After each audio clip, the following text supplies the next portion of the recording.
All right, welcome everyone today. Today we're going through our hands-on walkthrough of Simple Syllabus. This is the tool we're going to start using to simplify creating and maintaining our course syllabi directly inside of Brightspace. I'm Edgar Vialta, the instruction technologist on campus. So go ahead and log into your Brightspace like you normally would. Once you're in, select the course from your course list. Specifically, select one from Spring 2026. Those are the ones we're going to use. Each course in Brightspace automatically has a syllabus shell attached to it, so you won't need to create anything from scratch. On your nav bar, you should see some options, your course home content, assignments, and so on. For most of you, you might see the simple syllabus option on the far right. If not, click the more option and then the simple syllabus option should pop up. This will take you directly to your simple syllabus. That we can see what we're going to go through next. Once you log in, you'll see the welcome screen. So on the welcome screen, you usually see a brief message explaining any institutional level requirements or reminders. These may include accessibility expectations, policy wording standards, and updates on the term. It also has key features and any other key tips that you might need to use. To access your dashboard, go to the far right of your simple syllabus, and you should see a drop-down menu, a little arrow, and then you should be able to select the dashboard option. And this is your dashboard. You'll see your course title at the top, along with the status of showing whether your syllabus is published or not, or in draft form. So on the left side, you'll see the to-do list. So these are the syllabus that you need, syllabi that you need to work on, and have that been, completed. Once you submit one, it would be in the waiting approval in the middle section. And once your department chair approves it, it'll be on the right side under completed. So if you're ever unsure about what courses need to have a syllabi finished or completed, you come to your dashboard. The way our structure is with Simple Syllabus is we have like a main template. Also, we're trying to be very cohesive here. We have a template for the campus, and there's certain topics that the campus has pre-filled out for you. They're non-negotiables. And the next tier is policies made up at your content level or your department level. Each department is slightly different than others. Some have more options filled out than others. Most of those decisions are made through the department chair, so any questions about what's covered or not filled out would go through them. Now, there are certain items you do not have options to edit in Simple Syllabi. For example, your heading, your course information, your course description, student learner outcomes, all that is being pulled from either colleague or D2L, so that's pre-filled out for you. There is a section about communicating with your instructor where you'll put your information on there. Let's see, under policies, institutional policies will also be pre-filled out. A good feature about this is that there is a change at the campus level. It will be done at the campus template. It'll be done automatically, and you don't have to do anything to your syllabus to change it. So one less thing to worry about. So things you can change. When you see the walkthrough, you'll notice there'll be certain areas that are highlighted in like a brownish color, and that tells you that it has to be completed before submitting. It will not even let you submit if that area has not been filled out. There is one section towards the bottom called the student concern section. That section is pre-filled out for you, but you still have to go in there and add your direct supervisor or department chair's information. So keep that in mind, and I'll show you that in the walkthrough.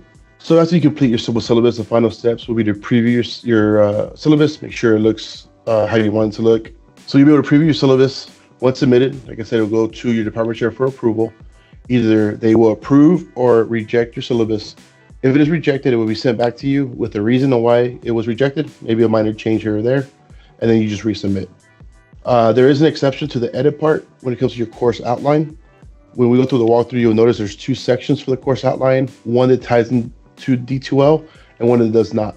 And I'll explain that a little more in depth when we get to that section. Once everything's approved, it'll be finalized, and then the syllabus will be available for public viewing, so everybody has access to see it in our little catalog. All right, hopefully we can see my screen. I am in an advanced digital video course. Remember, like I said earlier, keep in mind that templates do vary a little bit depending on the department and how much information is already pre-filled out for you. So in our nav bar, you might have simple syllabus here. For future reference, our goal is to move the simple syllabus option up front, more like near content or assignments. So keep that in mind going forward. So when we go to our simple syllabus, we'll log in. I should see what you see in the welcome screen. So like I said, we have our welcome, key features, scroll down. So here we have our course information, course name. This obviously is transferred over automatically. And the very first section is our cross-listed section. So if you have a cross-listed course, you'll need to fill out in here. If you don't, you just leave it blank and it won't show up. You also have the option to toggle between visible and invisible. It is up to you. Another feature, as you type in, it will auto-save for you. So as you type, it saves. You can see the saving option there. And it saves your work as you work through it. It will not be submitted towards the end, but it will save it. So like I said, if you have crosses section, put both crosses and section titles in this little box for the students can know what they're in the correct course. If you don't have anything, just leave it blank. As we scroll down, we see our course information. Here is the start date, end of your courses, the days you meet, time, room number, and the lecture or instructional method. So all this is done for you. Additional course information. This is if you feel the need to add anything else that is prevalent to your course. So feel free to fill this out or leave it blank.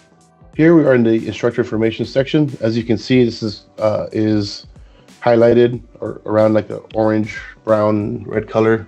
So some of the information will transfer over. I've been messing with this one a little bit, so it's a little different.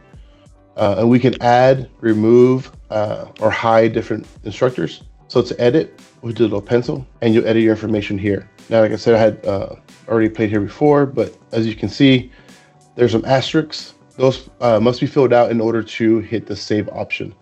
In this section, you must hit save to save the information, or it won't let you. So make sure you fill out all the asterisks as the information required, and then you see the save option appear. You'll have the option to show or hide that instructor, up to you. One thing that we did notice lately is that we are seeing your department chair also be shown in this area. So if they are shown, just go to their name with the pencil and then switch from show to hide, and that way they won't be seen. But make sure your information is filled out. Another option here, go back to this edit one here, is an additional information section. Once you type a word, you can highlight it and then the text box will pop up. So if you'd like to, I don't know, have like create team meetings calendar in here, we can create the hyperlink in here and it'll save it also. And like I said, I don't know if I mentioned before, you can always add a new instructor, a TA, or somebody else you want to be visible in this section. Textbook, some of yours might already have it filled out.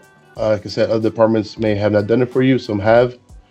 Also, another cool feature with Simple Syllabus is on the right-hand side of a lot of sections, you have instructions or tips on what should go there. So that's a nice feature to have. Scrolling down, we have our optional textbook and materials.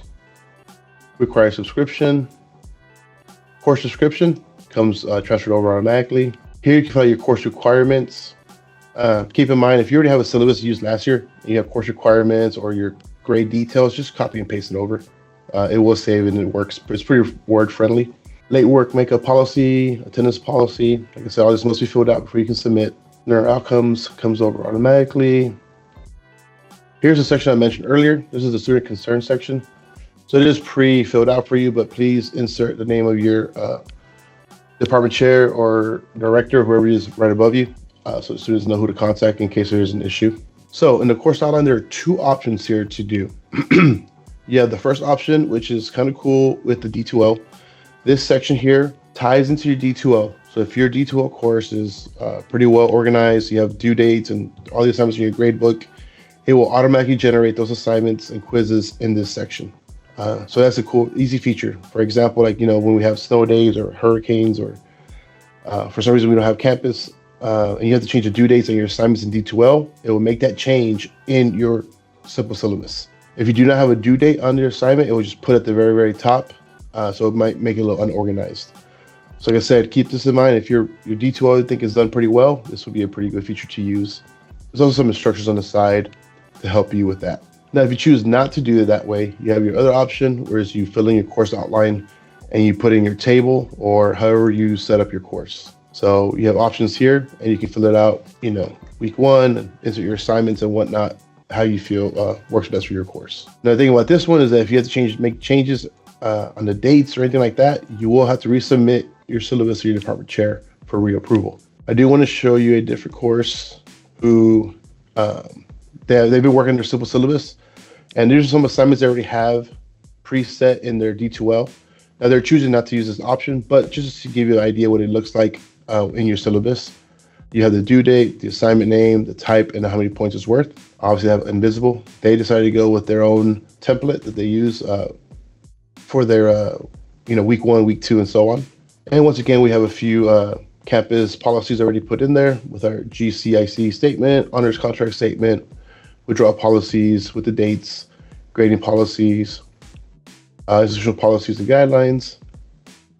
And at the very bottom, you have an option to add a new component. If there's something missing or you want to add something, you can click it here and put it where you like.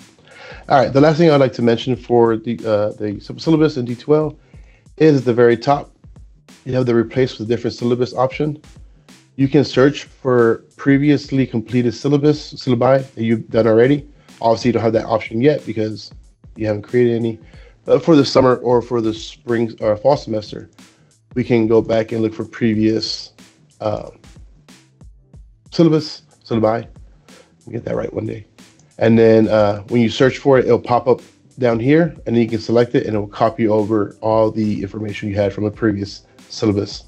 The other option you have is to import, and here you could also search. It's just something I have access to, that's when they pop up.